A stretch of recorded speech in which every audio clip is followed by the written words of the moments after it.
আজকের দিনটা কিছুটা কাজ করে তার সাথে কিছুক্ষণ খেলাধুলা আর একটুখানি পড়েই কেটে গেল।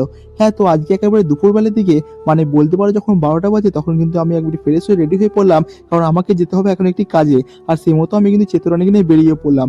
আর দেখো বেশ কিছুক্ষণ চেতনানিকে নিয়ে চালানোর পর আমি কিন্তু চলেও আসি সেই কাজে। আর হ্যাঁ, তোমাদের কিন্তু এখন বলবো না আমি কোন কাজে এসেছি, ঠিক সময় হলে কিন্তু তোমরা নিশ্চয়ই জানতে পারবে।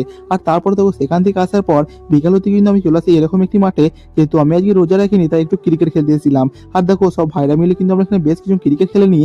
আর তারপরে বাড়ির দিকে রওনা দিয়ে দিই। আর তারপর সোজা চলে আসি একটা দোকানে কিছু বেগনি নেওয়ার জন্য। সেখান থেকে কিছু বেগনি নিয়ে কিন্তু আমি আবার বাড়ি পথে চলে আসি। আর হ্যাঁ, তোমাদের বলে কি আমার কিন্তু এখন পরীক্ষার জন্য প্রস্তুতি শুরু করতে হবে, যেহেতু 10 তারিখ থেকে আমাদের পরীক্ষা চালু হয়ে যাবে। আর সত্যি কথা বলতে আমার তো পরীক্ষার জন্য সেরকম কিছুই পড়া হয়নি, কিন্তু হঠাৎ করে যেহেতু সামনে থেকে একদম এক্সামটা দিয়ে দিয়েছে, তাই এখন থেকে কিছুটা করে পড়তে হবে, নাহলে কিন্তু আর একদমই টাইম পাওয়া যাবে না। আর যেহেতু অনেকদিন না পড়া, সেই জন্য কিন্তু একদম পড়তেও মন বসছে না। তোমরা হয়তো অনেকেই জানবে যদি একটানা না পড়া হয় তাহলে কি অবস্থা হয়।